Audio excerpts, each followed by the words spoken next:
Hello, good morning. Hey. GM, yeah. I'm going to give a short intro to the flow of the talk so you can be comfortable and ease into your coffee in your morning. So what we're going to do... Oh, by the way, I'm Reka from Guild Xyz. This is Rad from Guild Xyz. We're the co-founders. So the short intro to the flow of what the talk is going to be like, we're going to give a tiny bit of intro to Guild, because yesterday when I was talking to all of you at the party, I realized a lot of you have heard the name, but you don't know what we're doing, because we're way too stealth about it. So that's going to be first, and then we're going into general community security things, and then we're going to talk about how we're going to move on to Web3 CAPTCHAs and what we've built. And then I'm going to give it over to RAZ, who's going to talk more about Sybil resistance and the future of identity that plays a role in security. So let's get into it. What is Guild Xyz? We're basically a permissionless membership management tool to organize and make communities portable across multiple blockchains and basically any web application with our SDK. You can imagine it as a no-code tool in the front and then a robust infrastructure in the back, which includes our multi-chain query engine that we're working on. And the goal with the SDK is to enable a lot more integration than just what we can do, and to really enable the flow for your community, to bring your community with yourself everywhere you go online.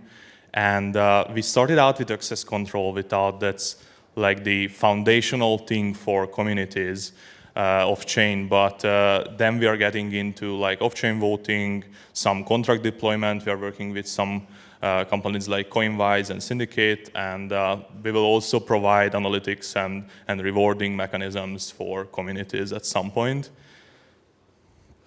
And I would continue to kind of segue into the general community security things. I would love to do a show of hands, but there's 5 of us here, and it's also very early, so you can just wink at me, but make it count so I can see it.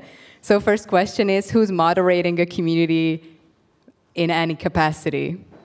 Just wink. Ah, awesome. A lot. Second question, the spicy one, who has been personally or their community targeted for phishing attacks, scamming DMs, and everything?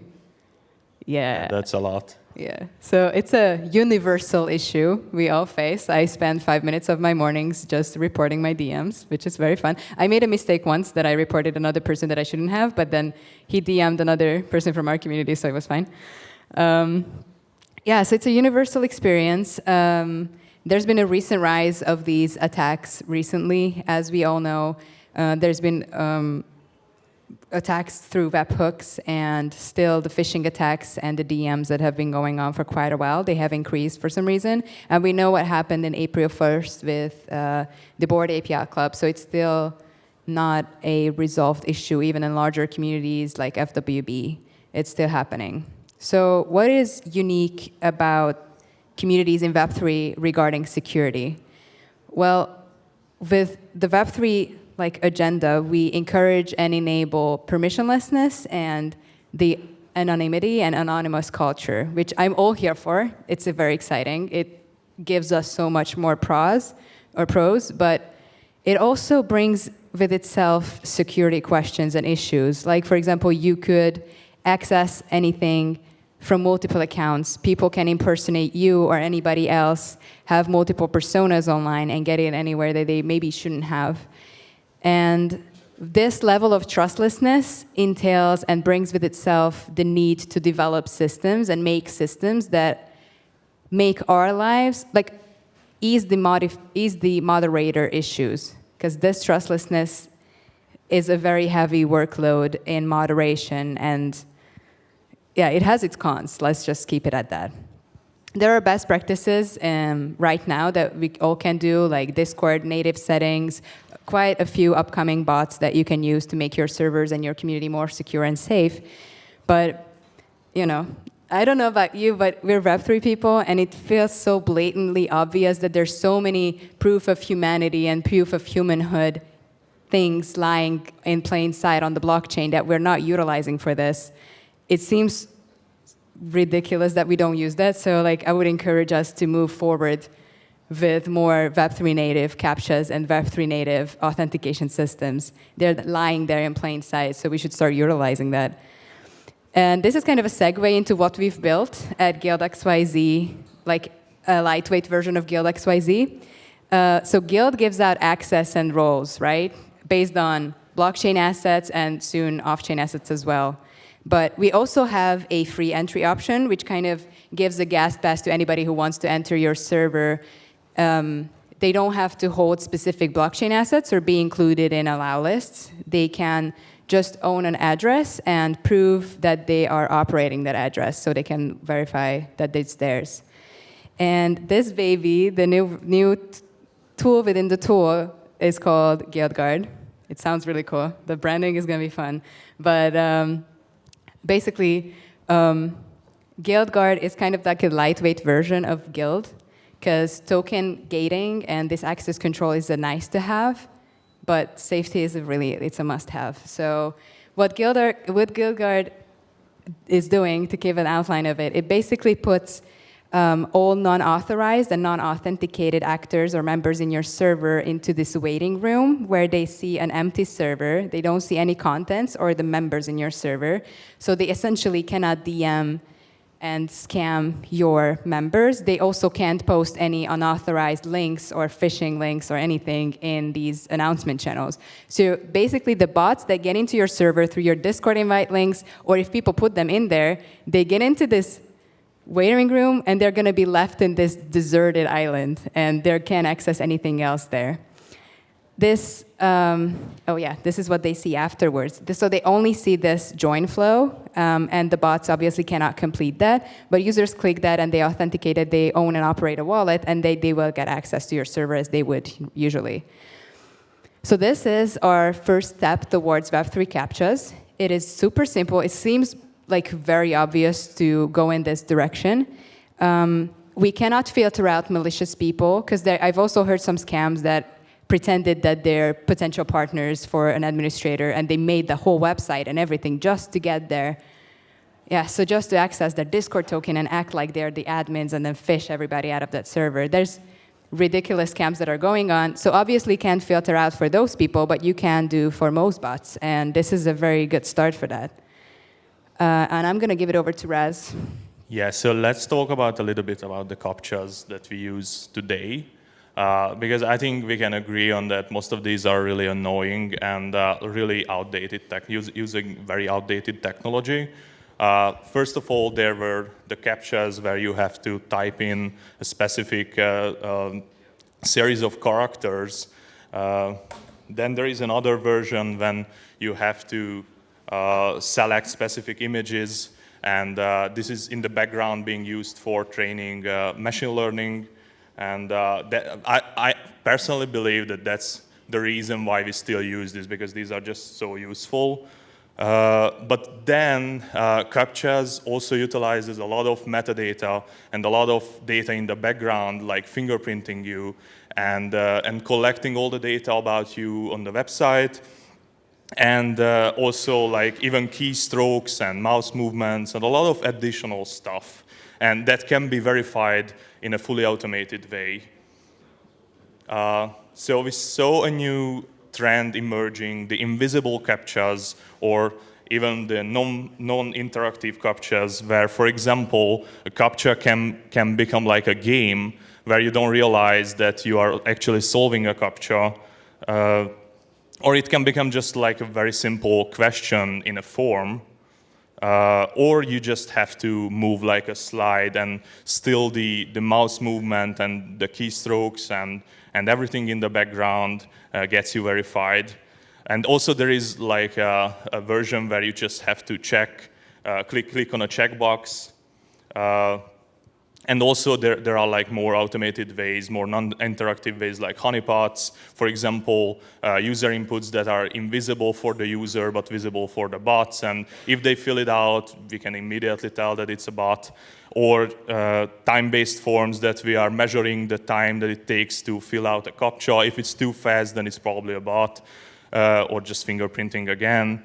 And recently, Google started running like risk analysis, adaptive risk analysis based on the all the metadata that I mentioned and basically your user behavior to alert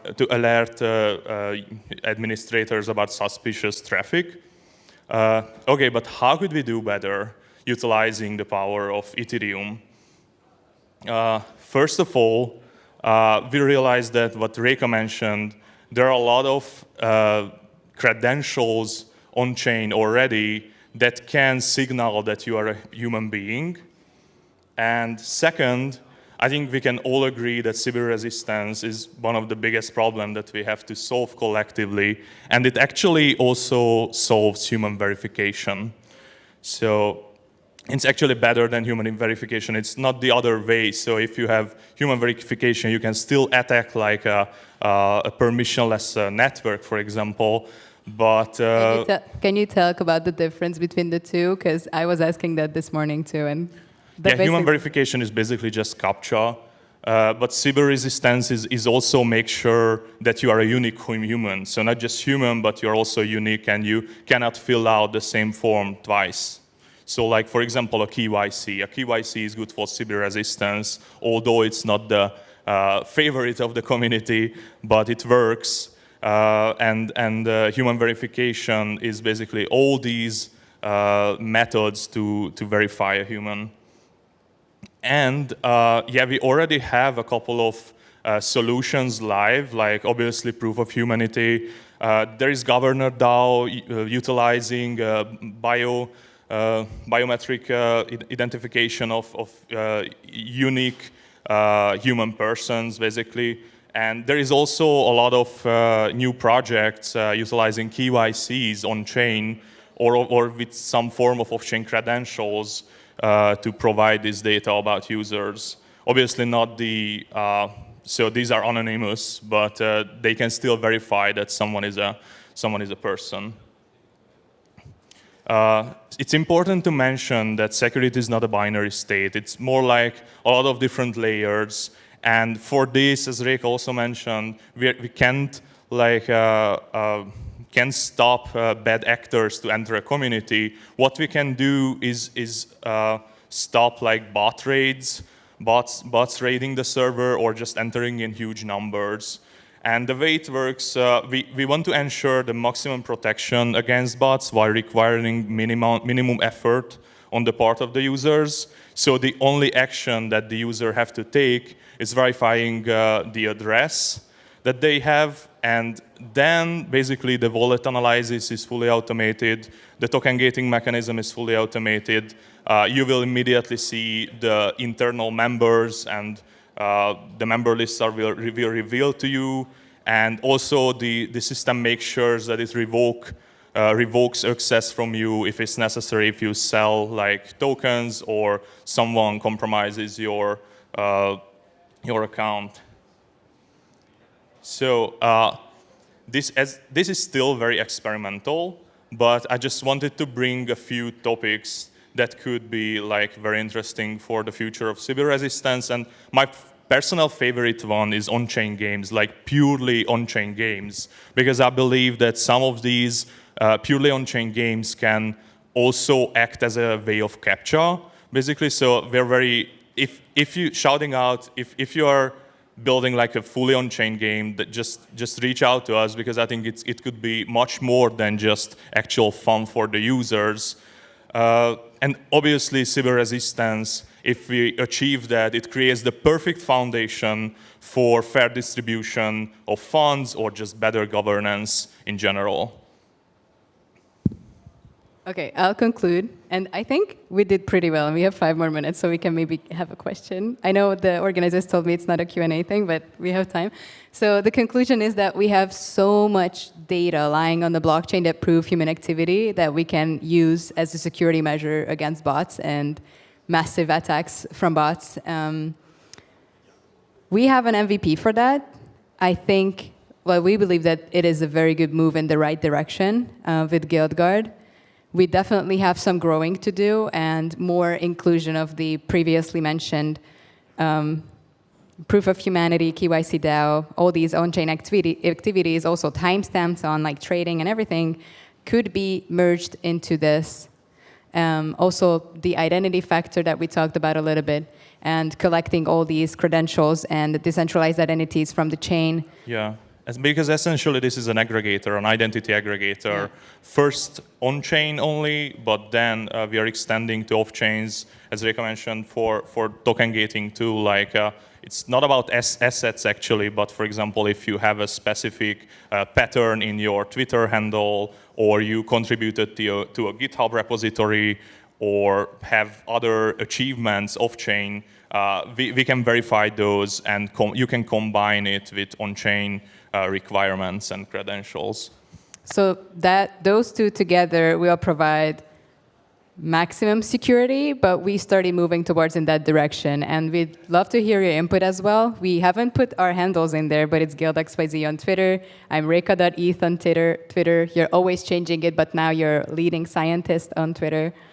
So yeah, reach out to us and we can talk about it. But this is very interesting that we realized. And also one more note that is, I think, very worth mentioning is that what we started out creating with Guild is like access control, token gating. That's a very nice to have, but security, like there's no point in building anything else on top of it if you don't have security, like financial, technology, community, everything, security. So security is a must-have, and token gating is a nice to have. And we always talk about token gating, but security is even more important. So we really dived deep into it because we realized how essential it is. And we implemented this in our server recently because somebody realized that it's an open gate as well, and we got a bot in there, and then we started using it, and it worked pretty fine. Yeah, we recently reached such heights that bots started attacking and imitating the Guild Xyz bots. So we basically enabled the Guildguard just recently, I think yesterday, and yeah, we are looking forward to see the results. Yeah. So thank you for your attention. Yeah. Let me go to bed.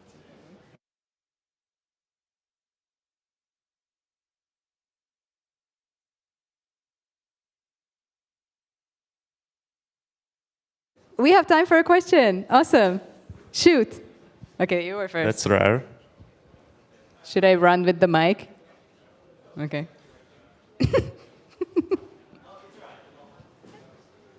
I was faster. There you go. Thank you.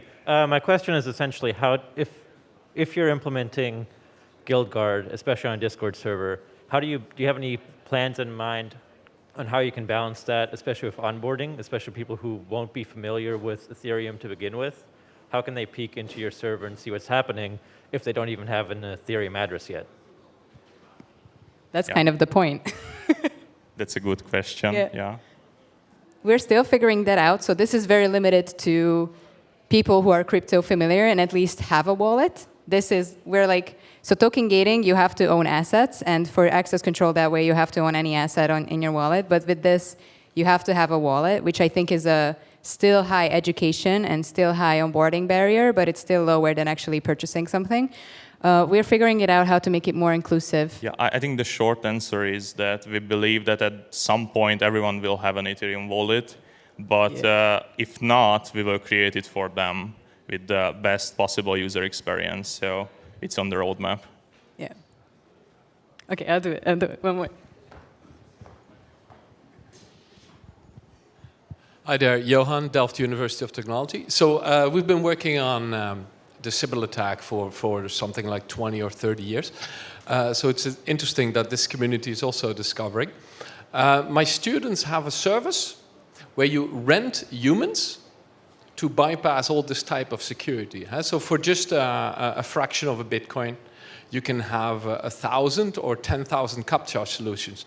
And so what the counterattack to your system is just you just rent some humans to solve the CAPTCHAs.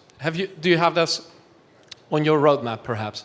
Yeah, actually, we have something for that, and it's called token gating, and it makes a lot of attacks just financially inviable to attack like a system where the entry point, the entry requirement is like so high in terms of financials. So for more exclusive communities, I think it's already solved. For less exclusive communities where the entry requirement is low, the barrier is low, it still hasn't been solved, obviously. But token gating, I think, is a very exciting way to combine with these captchas, and it adds an additional security layer. So it would cost like $3,000 right now to get into FWB just to like smack a bot in there. So it's pretty expensive. Also, from the other side of all these proof of humanhood things that we talked about, if you combine that and have as a requirement to have... Sorry, Reka. I think an even better example is talking about membership and access pass NFTs, because these are very illiquid. So the attacker can't even buy them up and just distribute it amongst the people they hired, because they can get access to that amount of NFTs, these membership NFTs, for example. And I see it, see a lot of people and a lot of projects using and utilizing these access pass NFTs more and more. Thank you. Have a great day.